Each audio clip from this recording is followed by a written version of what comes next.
Megastar చిరంజీవితో Trivikram cinema అన్నారు, కుదరలేదు. Venky Kudumula making లో కామెడీ దాడి అన్నారు, జరగలేదు. కానీ అనిల్ రావుపూడి మేకింగ్ లో కామెడీ యాక్షన్ డ్రామా ఓకే అయ్యేలా ఉంది. సంక్రాంతికి సర్వం సిద్ధమయ్యే ఛాన్స్ కనిపిస్తోంది.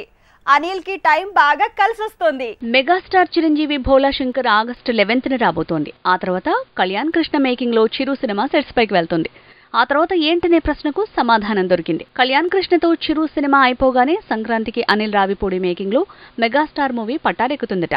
ప్రస్తుతానికి హైదరాబాద్ అవుట్స్కట్స్ లో భగవంత్ కేసరి క్లైమాక్స్ ని తెరకెక్కిస్తున్నాడు అనిల్ రావిపూడి. నిజానికి Pataas, Supreme, Raja the Great అంటూ ఒక్కో మెట్టెక్కిన అనిల్ రావిపూడి F2 నుంచి లెక్క మార్చాడు. అలా వెంకీ, ఆ తర్వాత సరిలేరు నీకెవరు అంటూ మహేష్ బాబుని టార్గెట్ చేసుకున్నాడు.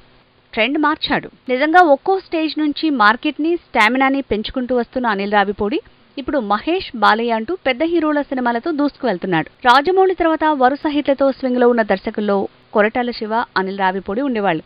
కానీ ఆచార్య ఫ్లాప్ తో ఆ లిస్ట్ లోంచి కొరటాల శివ బయటకొస్తే జక్కన్న తర్వాతి స్థానంలో అనిల్ రావిపూడి కంటిన్యూ అవుతున్నాడు. చిరుతో ప్లాన్ చేసిన మూవీని సంక్రాంతికి సెట్స్ పైకి తీసుకువెళ్లే ప్రయత్నాల్లో ఉన్నాడట అనిల్ రావిపూడి.